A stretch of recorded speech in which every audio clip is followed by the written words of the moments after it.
Hello and good morning everyone. I welcome you all at Doers News Analysis.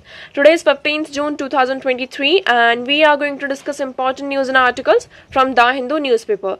So let's see what important news we got today to discuss.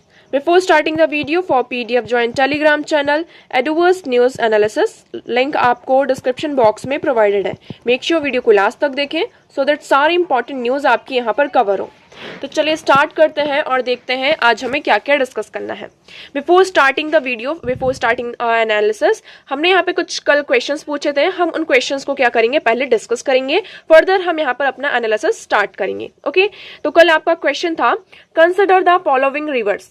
यहाँ पर हमें reverse को consider करना है कि कौन सी river आपकी ईस्टर्न घाट से क्या होती है, उनका राइज होता है. ओके, तो आप वीडियो को पहले पॉज करेंगे, यहाँ पर क्वेश्चंस को देखेंगे, उसके बाद आप ट्राई करिए कि आप क्या करें, क्वेश्चंस का आंसर करें कमेंट सेक्शन में. ओके, अगर आपको नहीं भी पता है फिर भी आप क्वेश्चंस को एक बार रीड करिए, देखिए. और ये जो रिवर्स की नेम दिए हुए हैं तो आप इनको गूगल में सर्च कर सकते हैं या फिर आपके पास जो भी रिसोर्सेस हैं आप उनसे क्या कर सकते हैं, वहां पर देख सकते हैं और उसके बाद आप आंसर करिए.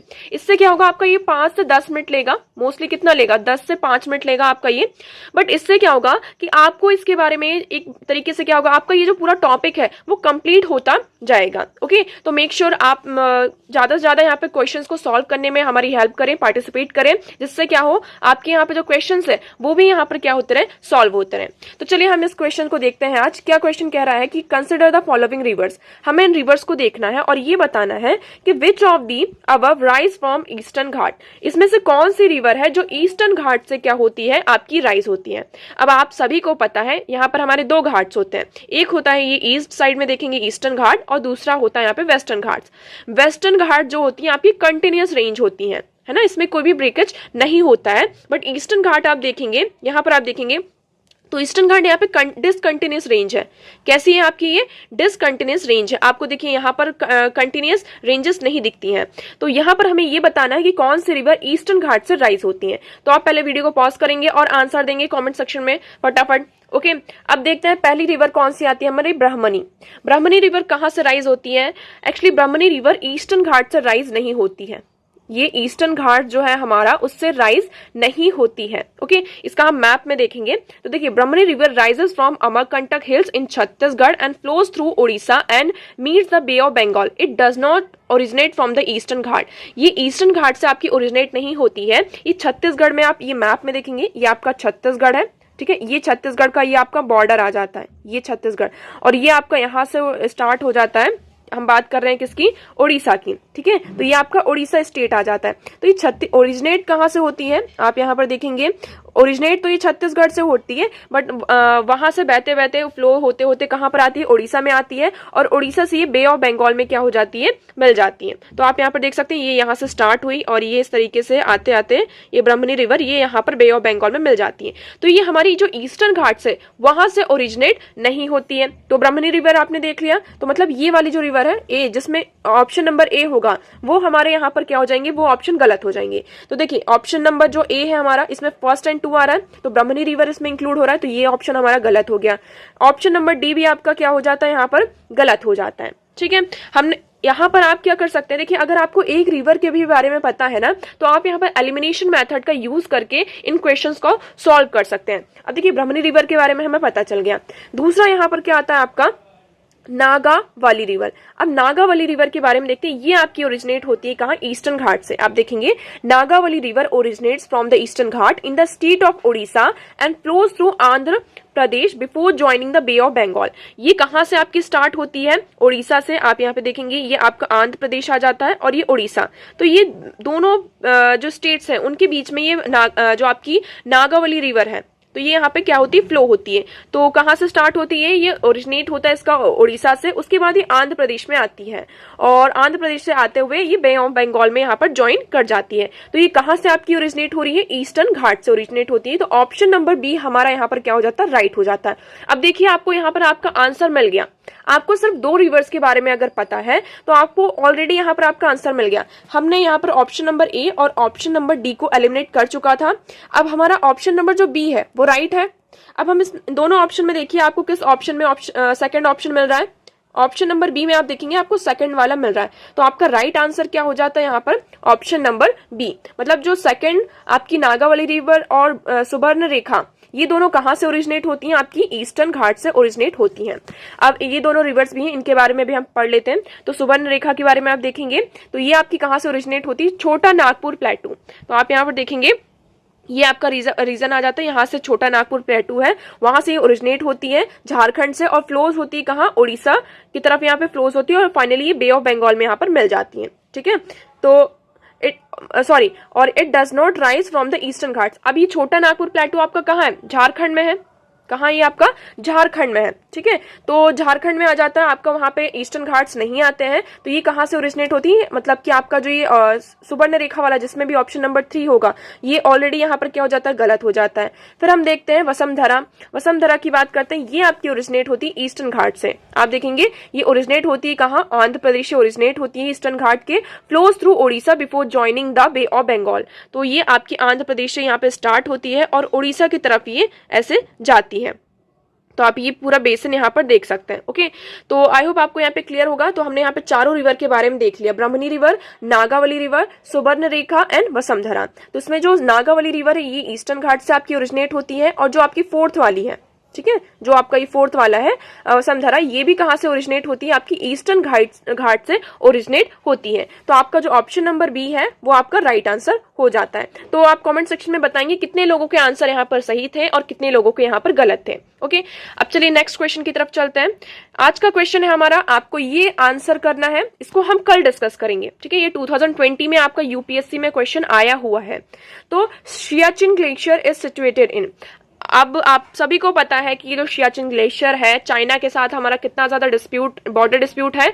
तो इससे रिलेटेड एक ना एक क्वेश्चन आपको यहाँ पर आना बहुत ही, मतलब कि आपके लिए यहाँ पर कंपलसरी ही है। तो आपको इस क्वेश्चन में बताना है कि सियाचिन ग्लेशियर जो है वो कहाँ सिचुएटेड है, ईस्ट ऑफ अक्साई चीन, ईस्ट ऑफ ले, north of Gilgit, north of Nubra valley. तो आप कमेंट सेक्शन में यहाँ पर बताएंगे कि इसका राइट आंसर क्या है। ओके, अगर आपको नहीं पता है तो आप इसके बारे में सर्च करिए और इसका यहाँ पर सही आंसर देंगे। नेक्स्ट क्वेश्चन है हमारा, in India it is legally mandatory for which of the following to report on cyber security incident. 2017 का ये आपका क्वेश्चन है। हमने कल यहाँ पर आईटी रूल पढ़ा था, आईटी एक्ट 2000 के बारे में यहाँ पर पढ़ा था। ठीक है, अब इसी के अंदर हमारा एक सेक्शन है, तो उस सेक्शन के बारे में हम अभी डिस्कस करेंगे। पहले आप इस क्वेश्चन का आंसर दीजिए, क्वेश्चन को आप अच्छे से रीड करिए पहले, कि इंडिया में it is legally mandatory for which of the following. यहाँ पर कुछ हम आपके दिए हुए हैं ऑप्शंस की, service provider, data centre, body corporates. तो इनमें से किसको यहाँ पर कंपलसरी है, मैंडेटरी है कि साइबर सिक्योरिटी के जो इंसिडेंट्स होते हैं उसकी रिपोर्ट करना। तो आपके यहाँ पे कोड दिए गए हैं, तो आपका सिर्फ फर्स्ट यहाँ पर सही है या फिर first and second only, third only, 1, 2 and 3 only. तो आप कमेंट सेक्शन में आप यहाँ पर बताएंगे। लास्ट में हम इस क्वेश्चन को यहाँ पर डिस्कस करेंगे। तो चलिए अपना डिस्कशन स्टार्ट करते हैं, देखते हैं आज हमारी कौन कौन सी न्यूज है जो हमें यहाँ पर डिस्कस करनी है। तो यहाँ पे पहले छोटी सी न्यूज आपकी आ जाती है कि मणिपुर में जो अभी वॉयलेंस चल रहा है वो कंटिन्यू है, कॉन्फ्लिक्ट यहाँ पर कंटिन्यू है। अभी यहाँ पर हाल ही फिलहाल में एक विलेज में अटैक हुआ है जिसके कारण यहाँ पर 9 लोगों की क्या गई है, जान गई है। ठीक है, अब देखते हैं ये कब ये जो हमारा कॉन्फ्लिक्ट है यहाँ पर सही होता है। अभी भी वहां पर स्टिल बहुत सारे जो हाउसेस है उनको टॉर्चर किया जा रहा है, जो मोबाइल के टावर से उनको ब्लोन अप किया गया है, रोड्स को यहाँ पे ब्लॉक किया जा रहा है। ओके, और इसी के चलते अभी यहाँ पर 9 लोगों की इस अटैक के कारण क्या हुई है, जान गई है। नेक्स्ट मूव करते हैं, cyclone set to make landfall on today, Gujarat on alert, 70,000 shifted to safety. अब आप सभी को पता है आपका साइक्लोन बिपरजॉय यहाँ पर अप्रोच कर रहा है गुजरात कोस्ट को। गुजरात कोस्ट आपका कहाँ है, आप ये इस तरीके से देखेंगे। आप ना जब ये मैप वाले क्वेश्चन आते हैं, कुछ भी लोकेशन बेस्ड आती है, तो आप एक कॉपी पेन लेकर रखिए और अपने हाथों से क्या करिए, मैप यहाँ पर बनाना स्टार्ट करिए। इससे क्या होगा कि आपका, जैसे कि आप मैप जब यहाँ पर बनाते हैं तो जब आप एग्जाम में जाते हैं, ओके, एग्जाम में जाते हैं और इस तरह के कुछ क्वेश्चंस आते हैं, तो अगर आप मैप के थ्रू उसको वहाँ पे शो करते हैं तो बहुत ही ज्यादा इंपैक्ट वहाँ पर डालता है। ओके, तो गुजरात का कच्छ आप सभी को पता है, यहाँ पर अरेबियन सी आपका आ जाता है, यहाँ पर बे ऑफ बंगाल आ जाता है। अरेबियन सी में आप सभी को पता है बिपरजॉय नाम का एक जो आपका साइक्लोन है वो आने वाला है। बिपरजॉय साइक्लोन यहाँ पर अब क्या कर रहा है, जो लैंड है उसको अप्रोच कर रहा है और लैंडफॉल यहाँ पर होने वाला है। ये एक्सपेक्टेड है कि आज जो साइक्लोन है वो लैंडफॉल करेगा।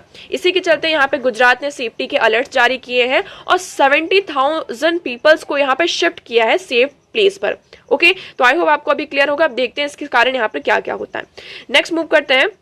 नाउ नेक्स्ट आर्टिकल आपका एडिटोरियल सेक्शन में हम देखेंगे, the next finance commission will have a tough task. अब यहाँ पे फाइनेंस कमीशन की बात की गई। अब फाइनेंस कमीशन आपके लिए बहुत ज्यादा इंपॉर्टेंट हो जाता है। इसको आप जीएस पेपर 2 से यहाँ पर रिलेट कर सकते हैं। जीएस पेपर 2 कॉन्स्टिट्यूशनल बॉडी, क्या आपकी यहाँ पर कौन सा टॉपिक इसमें आएगा? कॉन्स्टिट्यूशनल बॉडी, क्योंकि फाइनेंस कमीशन क्या है? आपकी कॉन्स्टिट्यूशनल बॉडी है। तो इसके फंक्शन क्या है, हमारे कॉन्स्टिट्यूशन में क्या क्या चीजें मेंशन की गई, उसके बारे में डिस्कस करेंगे। तो पहले हम इस आर्टिकल की समरी देखते हैं। इस आर्टिकल में ये कहा गया है कि आपका यहाँ पर कुछ ही महीनों में नेक्स्ट फाइनेंस कमीशन को क्या कर दिया जाएगा? अपॉइंट कर दिया जाएगा। ओके, इतना क्लियर हुआ यहाँ पर। अब यहाँ पे फाइनेंस कमीशन के कुछ काम बताए गए हैं कि अब आने वाला जो फाइनेंस कमीशन है उसके कुछ जो टास्क होंगे बहुत ज्यादा हमें टफ दिखाई देंगे। अभी जो फाइनेंस कमीशन का काम होता है, मेनली काम क्या होता है कि जो टैक्स के थ्रू रेवेन्यू जनरेट होता है, सेंटर के पास यहाँ पर टैक्स के थ्रू रेवेन्यू जनरेट होता है, तो उस रेवेन्यू का, उस टैक्स का जो पैसा है, फाइनेंस है, उसको स्टेट्स एंड यूटीज के बीच में उसका इक्वल डिस्ट्रीब्यूशन करना, मतलब कि इक्वल या फिर जो प्रपोर्शन होता है, जिस प्रपोर्शन से जो क्राइटेरिया यहाँ पे डिसाइडेड है, तो उस बेसिस पर जो फाइनेंस है उसको यहाँ पे डिस्ट्रीब्यूट करना, ये किसका काम होता है? फाइनेंस कमीशन का होता है। यहाँ पर वो एडवाइस करती है किसको? सेंटर को, कि इतना यहाँ पर टैक्स इस पर्टिकुलर स्टेट को और इस पर्टिकुलर यूटी को यहाँ हमें क्या करना है? डिस्ट्रीब्यूट करना है। अब फाइनेंस कमीशन की बात करते हैं, इनके दो काम होते हैं, मतलब कि ये दो तरीके से क्या करती है? फाइनेंस को डिस्ट्रीब्यूट करती है। आपके यहाँ पे फाइनेंस कमीशन आ गया। एक होता है आपका वर्टिकल, यहाँ पर हम बात करेंगे किसकी? वर्टिकल, और दूसरा यहाँ पर आ जाता है आपका हॉरिजॉन्टल फॉर्म। ठीक है, यहाँ पर दूसरा क्या है? हॉरिजॉन्टल। वर्टिकल में क्या होता है? सेंटर क्या करती है? स्टेट्स एंड यूटीज को यहाँ पर फाइनेंस को एलोकेट करती है, जो मनी होता है, पैसा होता है, उसको डिस्ट्रीब्यूट करती है। तो आपका सेंटर से कहाँ जा रहा है? स्टेट्स एंड यूटीज, जितने भी स्टेट्स हैं और यूटीज हैं। और हॉरिजॉन्टल की बात करते हैं तो यहाँ पर स्टेट्स के बीच में आपका क्या हो रहा है? बिटवीन द स्टेट्स, मतलब अमंग द स्टेट्स बीच यहाँ क्या हो रहा है? फाइनेंस का डिस्ट्रीब्यूशन होना, वो हॉरिजॉन्टल में आता है। आपको यहाँ पे क्लियर है? मतलब सेंटर से आपका पैसा आया, किसके लिए? स्टेट्स एंड यूटीज के लिए। अब स्टेट्स एंड यूटीज में किस तरीके से एलोकेट होगा, वो आपका किसके अंदर आता है? हॉरिजॉन्टल बेसिस पर आता है। अभी हाल ही फिलहाल में देखते हैं तो सेंटर यहाँ पे कितना देता है? 41% जो है स्टेट, मतलब कि आपका जो पूरा टैक्स यहाँ पे जनरेट होता है, तो उसका 41% किसको देता है? पूरे स्टेट्स एंड यूटीज को देता है। कितना? 41%। तो इस 41% का आप जो डिस्ट्रीब्यूशन होगा among the states and UTs होगा। इतनी बात आपको यहाँ पे क्लियर हुई। ये जो पूल था पहले 42% था, ये आपकी 15 फाइनेंस कमीशन रिपोर्ट आती है उसमें 42% था। उसके बाद यहाँ पे इसको 41 क्यों कर दिया गया? क्योंकि आपकी जो जम्मू एंड कश्मीर स्टेट थी अब वो यहाँ पर यूटी बन चुकी है, इसलिए यहाँ पर 42 से इसको अब क्या कर दिया गया है? 41% कर दिया गया। आई होप आपको इतना क्लियर होगा। अब फाइनेंस कमीशन का ये हमारा हमने काम देख लिया। अब एक्चुअली इसमें इस आर्टिकल में कुछ डिफिकल्टीज बताई गई हैं कि जो आने वाले टाइम पर यहाँ पे जो क्राइटेरिया, कुछ क्राइटेरियाज भी होते हैं जिस बेसिस पर जो फाइनेंस कमीशन होती है फाइनेंस को यहाँ पे एलोकेट करती है स्टेट्स को। पहला आप देख सकते हैं यहाँ पे पॉपुलेशन का क्राइटेरिया बहुत ही ज्यादा इंपॉर्टेंट हो जाता है कि किस स्टेट में कितनी पॉपुलेशन है। इसी बेसिस पर यहाँ पे जो स्टेट्स होते हैं उनके बीच में कन्फ्लिक्ट भी हमें देखने को मिलता है, डिस्टर्बेंस देखने को मिलता है। क्यों? क्योंकि यहाँ पर क्या होता है 1971 पर क्या आती है? आपकी पॉपुलेशन कंट्रोल करने की पॉलिसी आती है। तो कुछ स्टेट ये कहते हैं कि हमने तो बहुत अच्छा काम किया, हम यहाँ पे वेरियस पॉलिसी लेकर आए, प्रोग्राम लेकर आए, जिसके कारण हमने पॉपुलेशन को कंट्रोल कर लिया। बट यहाँ पर जब अब रेवेन्यू को, मतलब कि फाइनेंस को डिस्ट्रीब्यूट करने की बात कर रहे हैं तो आप 1971 का डेटा यूज नहीं कर रहे हैं, आप 2011 का डेटा यूज कर रहे हैं और उसके अकॉर्डिंग आप यहाँ पर जो फाइनेंस है उसका डिस्ट्रीब्यूशन कर रहे हैं। तो ये तो उनके साथ गलत हुआ ना, मतलब उन्होंने अच्छा काम किया, पॉपुलेशन को कंट्रोल किया और आप पॉपुलेशन के बेसिस पर अगर फाइनेंस को यहाँ पे डिस्ट्रीब्यूट कर रहे हैं तो ये हमारे साथ यहाँ पर क्या हो रहा है? डिस्क्रिमिनेशन हो रहा है। पहली बात इसमें ये आती है। दूसरी बात इसमें ये कहा जा रहा है कि जो आपका फ्रीबीज होता है, फ्रीबीज क्या होता है इसके बारे में हम देखते हैं। फ्रीबीज एक तरीके से ये होता है कि कई स्टेट्स एंड यूटीज इस तरीके के होते हैं, वहां पे जो गवर्नमेंट होती है, स्टेट्स की मेनली बात करते हैं हम, गवर्नमेंट ये कहती है कि हम यहाँ पर आपका जो इलेक्ट्रिसिटी का बिल है उसको माफ कर देंगे, टोटली यहाँ पर माफ कर देंगे, ठीक है। हम यहाँ पर आपका जो लोन है, जो आपके फार्मर्स है उन्होंने लोन लिया है, उसको भी हम क्या कर रहे हैं? माफ कर रहे हैं, ये सारी चीजें। बट आपने यहाँ पे माफ किया, आपका इलेक्ट्रिसिटी का बिल भी आ रहा है और आपका यहाँ पे लोन भी गया है, आपका पैसा तो गया है ना। तो इस पैसे की जो भरपाई होगी वो कौन करेगा? गवर्नमेंट को करना पड़ेगा। स्टेट गवर्नमेंट नहीं करेगी तो आपको सेंट्रल गवर्नमेंट यहाँ पर उसको करना पड़ेगा। तो हमें यहाँ पर क्या करने की जरूरत है कि जो फ्री फ्रीबीज वाला कॉन्सेप्ट है, तो फाइनेंस कमीशन को इस कॉन्सेप्ट को, मतलब ये जो इशू है फ्रीबीज का, उस पर और ज्यादा क्या करना होगा, फोकस करना होगा। अब देखिए यहाँ पे जो एलोकेशन होता है मनी का वो किस तरीके से होता है, क्राइटेरिया हम बात करते हैं, ये हमारा 11th एंड 14th जो फाइनेंस कमीशन थी उनके द्वारा ये क्राइटेरिया को यूज किया गया है। इनकम डिस्टेंस देखते हैं कि यहाँ पर जो पर कैपिटा इनकम है स्टेट में उसको देखते हैं। पॉपुलेशन यहाँ पर 1971 का पॉपुलेशन देखा जाता है। ओके, तो आपकी जो 11th, 12th and 13th finance commission थी उन्होंने 1971 का जो पॉपुलेशन सेंसस हमारा हुआ था उस बेसिस पर यहाँ पर फाइनेंस का एलोकेशन किया था। बट 14th फाइनेंस कमीशन ने यहाँ पर 2011 का जो पॉपुलेशन है वो वाला सेंसस जो डेटा है वो यहाँ पर देखा था। ओके, यहाँ पर हम देखेंगे फिजिकल डिसिप्लिन कितना है, कि यहाँ पर जो टैक्स एफर्ट्स हैं, स्टेट यहाँ पे कितना यहाँ पे टैक्स लगा रही है टैक्स जनरेट करने में, फिजिकल कैपेसिटी, एरिया भी देखा जाता है, फॉरेस्ट कवर भी देखा जाता है आपका कि यहाँ पर किस स्टेट में कितना फॉरेस्ट कवर है, उस बेसिस पर यहाँ पे फाइनेंस को एलोकेट किया जाता है। ओके, तो इस तरीके से यहाँ पर ये कुछ क्राइटेरिया हैं जिस बेसिस पर फाइनेंस कमीशन यहाँ पर क्या करती है, फाइनेंस को डिस्ट्रीब्यूट करती है among the states and UTs. इतना आपको क्लियर हुआ। अब फाइनेंस कमीशन के बारे में देख लेते हैं। ये आपकी क्या है, कॉन्स्टिट्यूशनल बॉडी है अंडर आर्टिकल 280। तो आपको याद रखना है आर्टिकल 280 क्या बताता है, फाइनेंस कमीशन हमें प्रोवाइड करता है। ये क्वाजी जुडिशियल बॉडी है आपकी। इसके it is constituted by president, ये प्रेसिडेंट के द्वारा कॉन्स्टिट्यूट की जाती है। एवरी 5 ईयर, हर 5 सालों में इसको क्या किया जाता है, कॉन्स्टिट्यूट किया जाता है। अभी हमने देखा था जो कुछ हमने इसको डिस्कस भी किया है, आप कमेंट सेक्शन में बताएंगे कि हाल ही फिलहाल में कौन से 2 फाइनेंस कमीशन है, मतलब कि जो बहुत सारे आपके फाइनेंस कमीशन ऐसे रह चुके हैं जिनका जो टाइम पीरियड है वो 5 ईयर से यहाँ पे 6 और 7 ईयर्स तक एक्सटेंड कर चुका है ना। मतलब वो 5 साल तक फाइनेंस कमीशन की बात करते हैं, 5 साल की बॉडी होती है, मतलब कि सिर्फ 5 साल एग्जिस्ट करती है।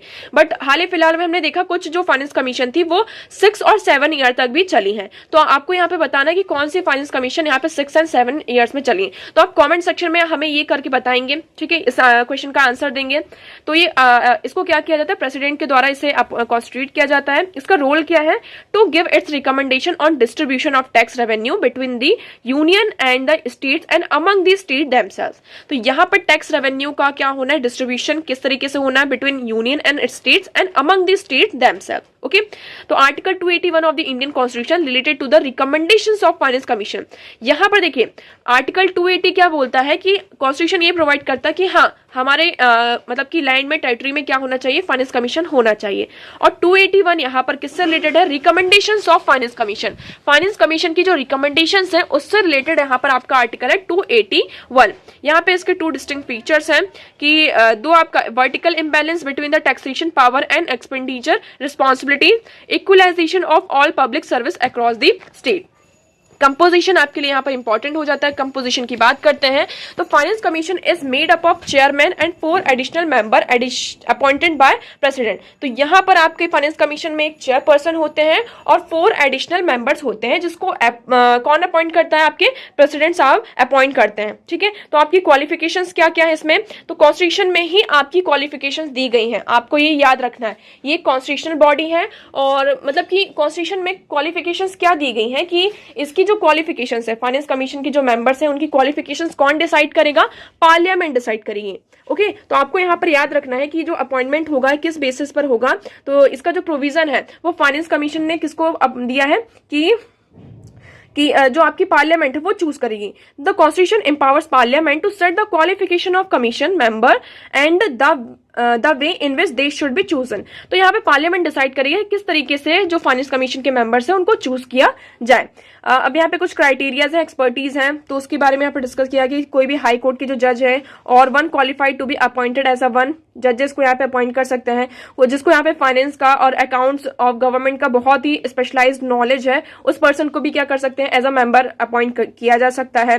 जिसके पास यहाँ पे जो फाइनेंशियल मैटर्स हैं और एडमिनिस्ट्रेशन है उसका बहुत ज्यादा एक्सपीरियंस है, वाइड एक्सपीरियंस है, तो वो क्या कर सकते हैं, उस पर्सन को अपॉइंट किया जा सकता है। ठीक है, और स्पेसिफिक नॉलेज है इकोनॉमिक्स का, उस पर्सन को भी यहाँ पे क्या कर सकते हैं, हम अपॉइंट कर सकते हैं as a member of a finance commission. Okay, tenure की बात करते हैं तो आप सभी को पता है इसका टेन्योर क्या होता है कि India specific the term of office of member of finance commission, they are normally appointed for 5 year.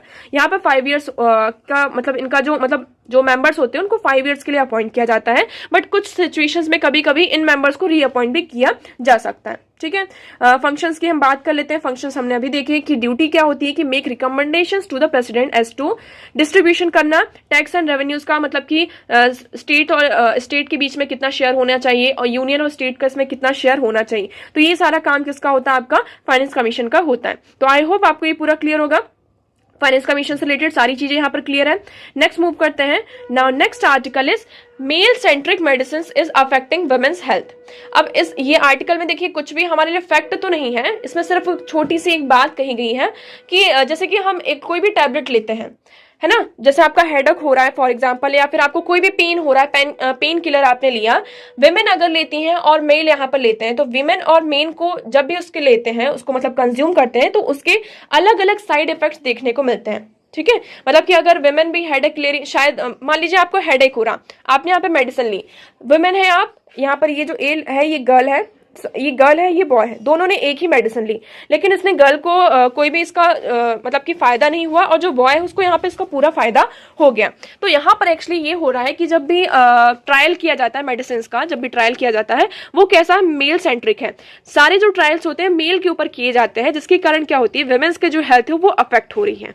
ठीक है, तो इसमें इसका मेनली क्रक्स ये है। अब यहाँ पर क्या हुआ है कि जो आपका क्या है, आपका national institute of health revitalization act 1993 आया है, जिसमें यहाँ पे विमेन्स और जो माइनॉरिटीज हैं उन्हें इंक्लूड किया गया है ट्रायल्स में, ना कि जो भी आपकी जेनरिक मेडिसिन है उनका क्लिनिकल ट्रायल्स है वो विमेन्स पर भी और जो माइनॉरिटीज कम्युनिटीज है उन पर भी किया जाए। क्योंकि क्या होता है कि विमेन्स की अगर हम जो बॉडी देखते हैं, विमेन आपकी हो जाती हैं, उनकी बॉडी देखते हैं, या फिर कोई अदर सेक्शन के लोग आ जाते हैं उनकी बॉडी देखते हैं, तो इससे क्या होता है कि जब उनकी एडवर्स इफेक्ट हमें देखने को मिलते हैं, क्योंकि उसकी बॉडी अलग होती है, आपकी जो मेल होते हैं उनकी बॉडी अलग होती है और फीमेल की यहाँ पर बॉडी अलग होती है।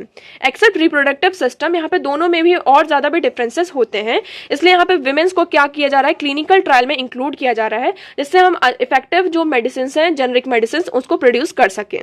ओके, और अगर हम बात करते हैं, देखिए विमेन्स की जो बॉडीज होती है उसमें डिफरेंट कंपोनेंट्स होते हैं, मतलब कि विमेन्स की जो बॉडी होती है तो जेनरिक ड्रग्स के जो डिफरेंट कंपोनेंट्स होते हैं उसमें अलग अलग तरीके से वो रिस्पॉन्ड करती हैं।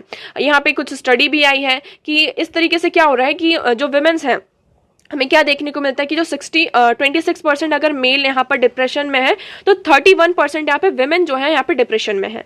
ठीक है, बट यहाँ पर एक्चुअली क्या होता है, जो एंग्जाइटी वगैरह है, ये सारी चीजें हैं, आपकी कुछ विमेन से रिलेटेड स्पेसिफिक आपकी डिसीज होती हैं, जैसे कि सेक्स स्पेसिफिक आपकी हो गई, एंडोमेट्रियल कैंसर हो गया, आपका ब्रेस्ट कैंसर हो जाता है, पॉलीसाइटिक ओवरियन या फिर सिंड्रोम, प्रेगनेंसी रिलेटेड कोई भी इशू आता है, तो इन सारे जो इश्यूज होते हैं उनको क्या कर दिया जाता है, आपका एक सो कॉल्ड आपका एक वर्ड है विमेन्स ओनली, कि ये क्या है, विमेन्स की प्रॉब्लम है, तो इसके साथ उस एपैथी के साथ इन सारी चीजों को यहाँ पर क्या कर दिया जाता है, सप्रेस कर दिया जाता है। बट हमें इस पर ये जो गैप लिंक है एपैथी के साथ, मतलब कि सिर्फ सहानुभूति के साथ इस जो सारी चीजें लिंक है, इसे हमें हटाना होगा और विमेन्स को भी यहाँ पर इन पर ज्यादा फोकस करना होगा। क्यों? क्योंकि इसमें यहाँ पर ये आया है, एक स्टडी आई है, मतलब कि स्टडी सामने आई है जिसमें रिपोर्ट पब्लिश हुई है, जिसमें ये कहा जा रहा है कि कई बार क्या होता है, इस तरीके की जो प्रॉब्लम्स होती हैं जिसके कारण जो विमेन है वो एजुकेशन फील्ड में पार्टिसिपेट नहीं कर पाती, वो अच्छे से यहाँ पे हेल्थ नहीं होती, इस तरीके की प्रॉब्लम्स होती हैं, तो वो एजुकेशन में पार्टिसिपेट नहीं कर पाती, एजुकेशन में वो पार्टिसिपेट नहीं करती हैं, तो उनका जो एक तरीके से अपॉर्चुनिटी होती है, जॉब अपॉर्चुनिटी, वो उसको क्या कर देती हैं, लॉस कर देती हैं। ठीक है, तो इसलिए यहाँ पर अब देखिए बहुत ही अच्छा ये कहा गया कि अब जो क्लिनिकल ट्रायल्स होंगे उसमें क्या किया जाएगा, वुमेन्स का भी इंक्लूजन किया जाएगा। अब इसमें एक बहुत ही अच्छा एग्जांपल दिया गया, आपने इसको कई बार मीम्स वगैरह में पढ़ा होगा कि if man menstruated there would be several $multi-million project studying cramps. अगर यहाँ पर मैन को क्या होता, मेंस्ट्रुएशन होता, पीरियड्स होते, तो वहां पर आपके $multi-million प्रोजेक्ट्स आपके यहाँ पर आ जाते सामने कि उनको जो क्रैम्प्स होते हैं, मेंस्ट्रुएशन यहाँ पे क्यों होता है, उसको कैसे ठीक किया जाता है, उसके लिए आपके बहुत सारे जो प्रोजेक्ट्स आ जाते हैं उसकी स्टडी करने के लिए। ठीक है, तो ये यहाँ पर फनी नहीं है, है ना, यहाँ पर क्या है, ये फनी नहीं है। जिस तरीके से हम यहाँ पर किसी भी मीम को फनी लेते हैं, फनी वे में लेते हैं, बट यहाँ पर हमें इंश्योर करना होगा कि देखिए every day 808 women died due to complication of pregnancy and child birth. यहाँ पर वर्ल्ड हेल्थ की आपकी रिपोर्ट आई है, WHO की रिपोर्ट आई है, जिसमें यहाँ पर ये कहा जाता है कि 808 जो विमेन है वो किससे उनकी डेथ क्यों होती है, due to complication of pregnancy and child birth. तो इसलिए ये हमारे लिए इंपॉर्टेंट हो जाता है कि यहाँ पर जो प्री एग्जिस्टिंग मेडिसिन है उनसे हमें कैसे डील करना है, ठीक है, उनका इंटरेक्शन कैसे होना चाहिए, क्या वो विमेन के लिए यहाँ पे इफेक्टिव है या नहीं है। ओके तो in an equitable world women would be acceptable as individual category. यहाँ पे विमेन को इंडिविजुअल कैटेगरी की तरह आपको एक्सेप्ट करना होगा with race, age and class and sub categories, and equal amount of time and resources would be spend in finding and providing treatment and health care. यहाँ पे जितना हम ट्रीटमेंट टाइम और जो रिसोर्सेज प्रोवाइड करते हैं किसको, मेल को, उतना ही टाइम आपको यहाँ पर विमेन को भी क्या करना होगा, प्रोवाइड करना होगा। टाइम और जो रिसोर्सेज है आपको स्पेंड करना होगा, सो दैट वी कैन, हमें यहाँ पे इंडिया को एक प्रोग्रेसिव पॉलिसी लेकर आना होगा with respect to women's health, including the right of abortion. जैसे कि इंडिया में कुछ पॉलिसीज हैं, जैसे कि राइट टू अबॉर्शन है, बहुत सारी चीजें हैं, बट स्टिल हमें यहाँ पे जो सेक्स स्पेसिफिक रिसर्च होती है मेडिसिन में, उसको भी इंप्लीमेंट करना होगा। ओके तो आई होप आपको ये पूरा आर्टिकल यहाँ पे क्लियर होगा। तो ये सिर्फ एक एनालिसिस था किस तरीके से यहाँ पे जो मेडिसिन हो रही हैं किस तरीके से आपकी मेल सेंट्रिक है, जो विमेन्स की जो हेल्थ है उसको अफेक्ट कर रही है। नेक्स्ट मूव करते हैं। Now next article is strengthening the ICDS scheme. ये आपके लिए बहुत ज्यादा इंपॉर्टेंट हो जाता है, इसको आप GS पेपर 2 से और GS पेपर 3 से भी लिंक कर सकते हैं। क्यों? क्योंकि जो स्कीम है वो आपकी GS पेपर 2 में आ जाती है, और स्कीम के हमारी इकोनॉमी पर क्या इंप्लीकेशंस होते हैं तो वो आपका GS पेपर 3 में आ जाता है। ठीक है, तो ICDS आपकी क्या है, तो इंटीग्रेटेड चाइल्ड डेवलपमेंट स्कीम है आपकी। ये क्या है, इंटीग्रेटेड चाइल्ड डेवलपमेंट स्कीम है। इसमें हमारा मेन आपका मोटिव ये है कि जो बच्चे यहाँ पे जो स्टंटिंग है ना, जिसको यहाँ पे वेट स्टंटिंग है, वेस्टिंग है, आपकी जो यहाँ पे प्रेग्नेंट विमेन्स होती हैं और प्रेग्नेंट लैक्टेटिंग विमेन्स होती हैं, तो उनको प्रॉपर न्यूट्रिशन प्रोवाइड करना, ये इस स्कीम के अंदर आता है। प्रॉपर उनको क्या करना, न्यूट्रिशन प्रोवाइड करना। तो इसमें सबसे बड़ा मेन रोल किसका होता है, आंगनबाड़ी वर्कर्स का होता है। किसका होता है, आपका आंगनबाड़ी वर्कर्स का इसमें मेन रोल होता है। ठीक है, तो इसमें यही कहा जा रहा है इस स्कीम की अगर हम बात करते हैं कि इस स्कीम ने बहुत ही अच्छा यहाँ पर काम किया है, बट इस स्कीम को हमें थोड़ा सा और क्या करने की जरूरत है, स्ट्रेंथ करने की जरूरत है, जिससे हम क्या कर सकें, इसका जो एक मतलब कि अच्छा काम है उसको हम अचीव कर पाएंगे। तो अभी तक ये पूरा डेटा आया है, एक रिसर्च यहाँ पे वेरियस रिसर्च के बारे में बताया गया है कि आप देखेंगे स्टडी पब्लिश हुई है। World development demonstrated ICDS positive impact on cognitive achievement specially among girls those from economically disadvantages family. तो ICDS ने किस पर पॉजिटिव इम्पैक्ट डाला है, जो इकोनॉमिकली डिसएडवांटेजेस फैमिली की जो गर्ल्स हैं उन पर बहुत ही अच्छा इम्पैक्ट डाला है। उनको अच्छा यहाँ पे न्यूट्रिशन मिला है, किसके थ्रू, यहाँ पे ICDS स्कीम के थ्रू। ओके, दूसरी स्टडी के बारे में हम बात करते हैं। दूसरी स्टडीज में क्या कहती है कि who were expose to ICDS during the first 3 years of life completed 0.1 to 0.3 more grades of schooling than those who were not. तो यहाँ पे जो ICDS स्कीम के एक्सपोज में आए हैं जो बच्चे, तो उनका जो ग्रेडिंग सिस्टम है, जब वो स्कूल में गए तो उन्होंने बहुत अच्छा परफॉर्मेंस दिया। जैसे कि जो नर्सरी में क्लास में हमने यहाँ पर क्या किया, उनका एडमिशन किया, या फर्स्ट क्लास में जो एडमिशन करवाया तो उन्होंने उसमें बहुत अच्छा परफॉर्म किया। ठीक है, तो इस तरीके से ये बहुत ही रिमार्केबल आपकी यहाँ पर आपकी स्कीम रही है, बट स्टिल हमें यहाँ पर क्या करना होगा, और ज़्यादा इस स्कीम जो स्कीम है उसको स्ट्रेंथन करना होगा। इसमें सबसे बड़ा आपका क्या है, कुछ सबसे बड़ी जो कमी आती है किसकी आती है, lack of staff. Lack of staff. अब इसमें काम बहुत ज़्यादा हो जाता है। जो आंगनवाड़ी वर्कर्स का आप अगर काम देखेंगे तो बहुत ज़्यादा काम हो जाता है। क्या क्या काम हो जाता है, काम की अगर हम बात करते हैं तो इसमें पहले की हम बात करते हैं, इसमें काम अगर देखें तो जो न्यूट्रिशन, चाइल्ड बच्चों को न्यूट्रिशन देना, हेल्थ प्रोवाइड करना, एजुकेशन देखना, सारी चीज़ें जो काम हो जाता है वो कुछ ही वर्कर्स के पास रहता है। तो इसमें ये कहा जा रहा है कि हम क्या कर सकते हैं, और जो वर्कर्स हैं उसको ऐड कर सकते हैं। उससे क्या होगा, जो एग्जिस्टिंग वर्कर्स हैं उनका हाथ बढ़ जाएगा। ठीक है, यहाँ पर जो जिस रेसिडेंशियल एरिया में आंगनवाड़ी है वहीं की जो विमेन्स है वो क्या हो जाएंगी, इसमें आ जाएंगी। तो इससे क्या होगा, उनको जॉब भी मिलेगी, आपकी जॉब अपॉर्चुनिटी मिलेगी, उनका जो एक पार्ट टाइम जॉब है उनको वो भी मिलेगा। और जो काम है आपका, जैसे कि कुछ बच्चों हमने क्या कर दिया कि कुछ विमेन्स को एजुकेशन वाले इसमें डाल दिया कि आपको क्या करना है, इन बच्चों को पढ़ाना है। कुछ बच्चों को यहाँ पे जो न्यूट्रिशन का डिस्ट्रीब्यूशन है उसके बारे में यहाँ पर कर दिया। तो जो काम है वो आपका डिवाइड हो जाएगा, ज्यादा हाथों में होगा, तो उससे क्या होगा, अपॉर्चुनिटीज जो है वो ज्यादा आपकी रहेंगी। तो आप देख लेते हैं अब ICDS स्कीम के बारे में। ये क्या है, आपकी integrated child development scheme ICDS scheme है। ये कब आई है आपकी, launched in 1975। It is one of the world largest program providing for the integrated package of services of the holistic development of child.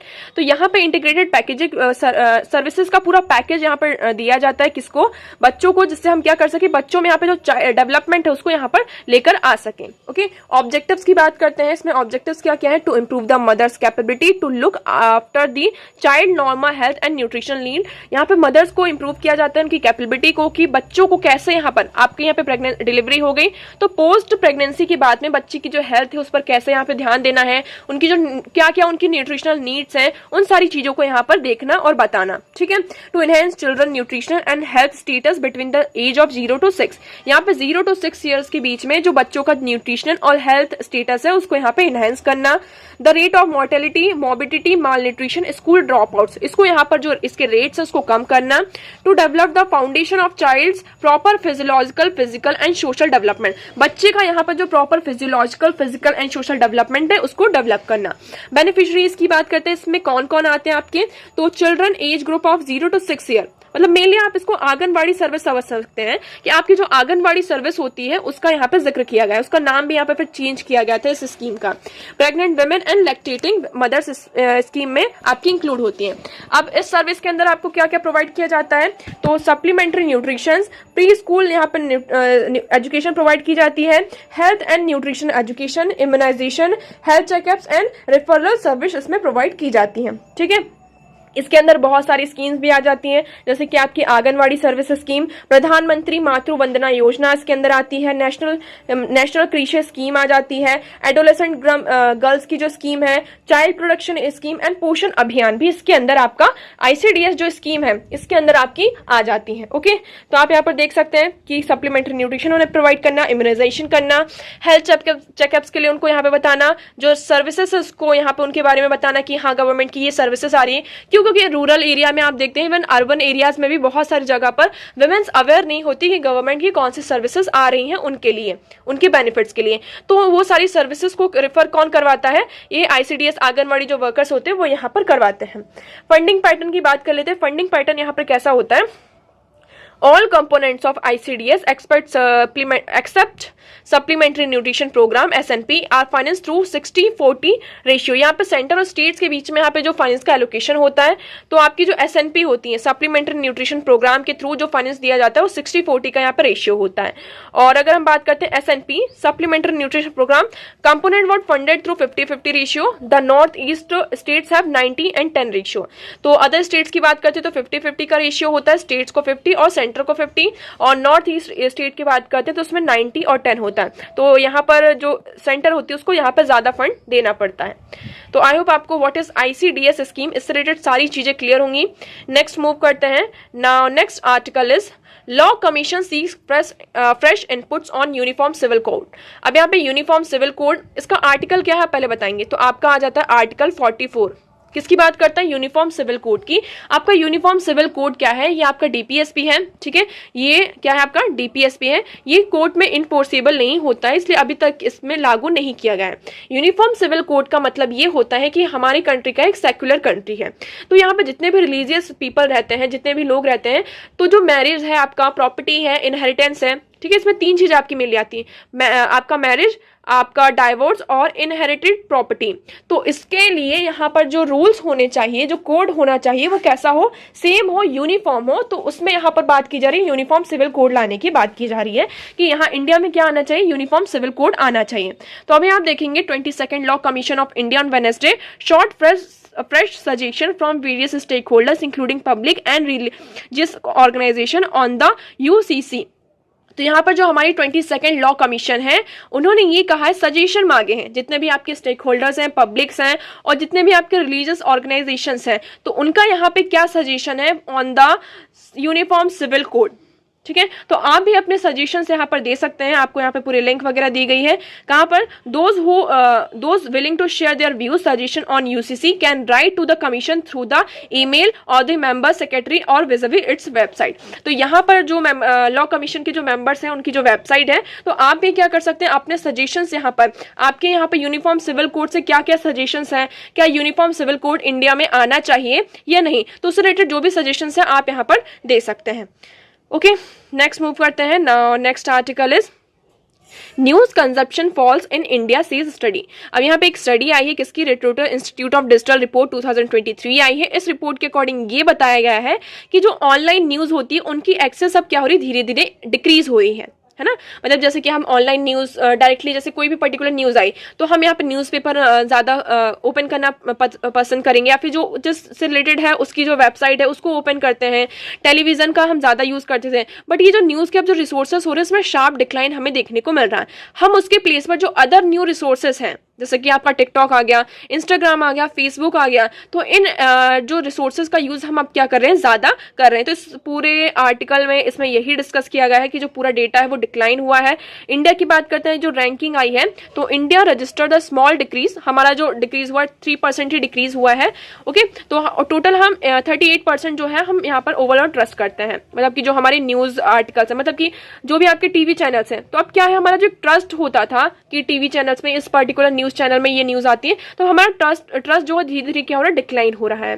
Finland इसमें हाईएस्ट रहा है, 69% overall trust है। ग्रीस इसमें लोएस्ट रहा, 19%। ओके, तो अभी भी जो इंडिविजुअल्स है, इंडिया की बात करते हैं, आपके जो ऑल इंडिया रेडियो हो गया, डीडी इंडिया, बीबीसी न्यूज है, तो इस पर हमारा ट्रस्ट अभी बहुत ज्यादा है। इंडिया में ऐसे बात की जा रही है, बट इससे हम ज्यादातर इन पर हमारा ट्रस्ट तो है, बट इसके बाद भी हम क्या करते हैं, यूट्यूब को ज्यादा प्रेफरेंस देते हैं। ओके, जो अदर प्लेटफॉर्म्स आपके आगे, व्हाट्सएप आ गया, फेसबुक हो गया, टिकटॉक हो गया, तो उस पर हमारा जो रिस्पॉन्स होता है उस न्यूज को मतलब देखने का, सुनने का, पता करने का, तो इन सारी चीजों पर ज्यादा होता है in comparison to the website, main website जिसके थ्रू हम यहाँ पे लेना चाहिए। जो न्यूज़पेपर है दैनिक भास्कर, आप सभी को पता होगा इस न्यूज़पेपर के बारे में, तो इसका रिस्पॉन्स यहाँ पर अच्छा है। ठीक है, आपका और देखेंगे जो अदर प्लेटफॉर्म्स है उस पर भी ग्लोबल साउथ कुछ जो प्लेटफॉर्म्स हैं, जो फेसबुक है, इनका भी इन्फ्लुएंस ज्यादा है। बट जो टीवीज को और जो मेन वेबसाइट के थ्रू यहाँ पे न्यूज आती है उन पर क्या हो रहा है, जो एक्सेस हो रही है धीरे धीरे कम हो रही है। यहाँ पर 2022 में देखेंगे तो ऑनलाइन न्यूज सोर्सेस में यहाँ पे 41%, मतलब ऑनलाइन जो पेपर हम निकाल के उसको रीड करने की जो बात आती है, तो वो जो रिसोर्सेज उसमें हमें यहाँ पे इतना डिक्लाइन देखने को मिला, 41 टू अब हम कितना आ गए, 38%। नेक्स्ट मूव करते हैं। Now next article is related to the status of transgenic crops in India. यहाँ पे एक्चुअली हुआ ये कि the centre genetic engineering appraisal committee ने यहाँ पर एक पूरा टेस्ट किया है, और उन्होंने एक ट्रांसजेनिक कॉटन सीड जिसमें यहाँ पे जीन्स क्राई 2AI, आपको ये याद रखना है, आपके लिए इंपॉर्टेंट है, कंटेंस कौन सा जीन, क्राई 2AI, इसको यहाँ पे डेवलप किया गया है, जिसमें यहाँ पर जो एक पिंक बॉल वॉर्म होते हैं, आप इस पिक्चर में देखेंगे आपको ये पिंक कलर का वॉर्म दिख रहा है, जो ये क्या करता है, जो कॉटन क्रॉप होती है उसको बहुत ज्यादा हार्म करता है। तो उसको यहाँ पे जनरेट किया गया है, इसकी पूरी टेस्टिंग की जा रही है कि ये क्या है, जो ये न्यू जीन इसके अंदर हमने कॉटन सीड्स के अंदर डाला है, वो क्या करेगा, जो पिंक ब्लू वॉर्म है, सॉरी बॉल वॉर्म है, उसको यहाँ पे रेजिस्ट करेगा। ठीक है, अब यहाँ पे स्टेट्स को कहा गया है कि आप इसका क्या करिए, डेवलपमेंट करिए, बट कुछ स्टेट्स ने इसको एग्री किया है, बट कुछ स्टेट्स ने इसकी जो टेस्टिंग है, जो मॉडिफाइड आपकी क्रॉप आ रही है, उसको यहाँ पे मना कर दिया है टेस्ट करने से। ओके, तो यहाँ पर देखेंगे कि 3 states, Gujarat, Maharashtra and Telangana, have deferred the proposal approved by Center Genetic Engineering Appraisal Committee to test a new kind of transgenic cotton seeds that contain a gene CRY2AI that purposefully made cotton resistant to pink bollworm, a major pest. This conflict shows that broad aspects of genetically modified crops continue to be elusive. अब यहाँ पे जो states हैं वो seeds को मतलब कि agree ही नहीं कर रहे हैं कि हम इस seeds का क्या करें, टेस्ट करें, मतलब कि इसको हम शो करें, मतलब कि शोन करें, मतलब कि उगाएं इस टेस्ट को। तो एक तरीके से यही बताया जा रहा है कि इंडिया में ये जो क्रॉप मॉडिफिकेशन यहाँ पे हम क्या कर रहे हैं, जेनेटिक आपकी जो सीड्स आ रही हैं, है ना, जेनेटिक सीड्स आ रही हैं, उसको लोग मतलब कि जो स्टेट्स है जेनेटिकली मॉडिफाइड जो आपकी क्रॉप्स आ रही है, उसको जो कंटिन्यूअस है वो कंटिन्यू रहेगा या नहीं, ये हमारे लिए अभी थोड़ा सा इल्यूसिव सामने नजर आ रहा है। ओके, तो देखिए आज इतने इंपॉर्टेंट आर्टिकल्स थे, आई होप आपको सारी चीजें क्लियर होंगी। अब हम डिस्कस करते हैं हमारा क्वेश्चन। तो आई होप, मैं यहाँ पे होप करती हूँ कि सबने इसका आंसर दिया होगा। अगर आपको नहीं बनता है इसका आंसर तो हम यहाँ पे डिस्कस करते हैं। ठीक है, अब इसका आंसर क्या होगा कि in India it is legally mandatory of the which of the following to report on cyber security incident. तो इसमें से किसको यहाँ पर मतलब मैंडेटरी है कि वो क्या करें, साइबर सिक्योरिटी जो इंसिडेंट होते हैं उस पर रिपोर्ट करें। सर्विस प्रोवाइडर, अगर इनको कुछ जो सर्विस प्रोवाइड कर रहे हैं, अगर वहां पर साइबर सिक्योरिटी का कोई इशू आता है तो उन्हें रिपोर्ट करना चाहिए या नहीं, तो ये सही होगा या नहीं, करना चाहिए ना, जो सर्विस प्रोवाइड कर रहे हैं। और अगर वहां पे कुछ डेटा का ब्रीच होता है, साइबर सिक्योरिटी का कोई इंसिडेंट होता है, तो उनको क्या करना चाहिए, मैंडेटरी करना चाहिए कि नहीं। ठीक है, फिर आता है डेटा सेंटर, जहां आपका डेटा सेंटर है वहां से आपका डेटा चोरी हो रहा है, कुछ भी साइबर सिक्योरिटी का इंसिडेंट होता है, तो क्या उन्हें लीगली ये मैंडेटरी किया जाता है कि वो रिपोर्ट करें या ना करें। बॉडी कॉर्पोरेट, कोई भी आपकी कॉर्पोरेट बॉडी है, वहां पर साइबर सिक्योरिटी के इश्यूज आते हैं, तो क्या करना चाहिए, रिपोर्ट करनी चाहिए या नहीं करनी चाहिए। तो इसमें आपका आंसर क्या होगा, आंसर नंबर डी। इन तीनों को क्या है, मैंडेटरी है कि वो क्या करें, साइबर सिक्योरिटी के जो इंसिडेंट्स होते हैं उसमें क्या करें, यहाँ पर उनकी जो रिपोर्ट है वो फाइलिंग करें। आप यहाँ पर देख सकते हैं इसका explanation. According to section 70B of the information technology act 2000, the union government by notification should appoint an agency named Indian Computer Emergency Response Team। यहाँ पर क्या है, आपका जो IT Act 2000 है उसके द्वारा गवर्नमेंट ने नोटिफिकेशन किया है कि वो क्या करेंगे, एक Indian computer emergency response team को बनाया जाएगा, notification to serve the national agency for incident response. तो यहाँ पर जितनी भी आपकी नेशनल एजेंसीज हैं, ये आपकी सारी क्या है, एजेंसीज हैं। तो इनको क्या करेगा, जितने भी आपके साइबर सिक्योरिटी के इंसिडेंट्स होंगे, है ना, जितने भी आपके साइबर सिक्योरिटी के इंसिडेंट्स होंगे उनको यहाँ पे सर्विस प्रोवाइड करेगा। तो आपका right answer is D. Okay, तो आई होप सभी का यहाँ पे आंसर सही होगा। अगर जिसका गलत है तो उसके लिए भी कोई बात नहीं, आप इसको पढ़ते रहिए, कंटिन्यू करते रहिए, प्रैक्टिस करेंगे तो धीरे धीरे आपके यहाँ पे सारी चीजें क्लियर हो जाएंगी।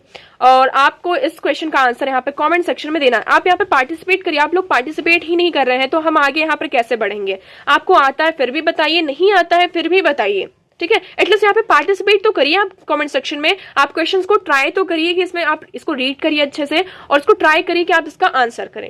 ओके, सो तो आज के लिए इतना था हमारे लिए। आई होप आपको सारी चीजें क्लियर होंगी। अगर आपको किसी भी रिलेटेड से कोई भी डाउट है तो आप कमेंट सेक्शन में हमसे पूछ सकते हैं। वीडियो कैसा लगा कमेंट सेक्शन में जरूर बताइएगा। वीडियो को लाइक करना एंड चैनल को सब्सक्राइब करना ना भूलें। So that's for all today. Thank you so much for discussion.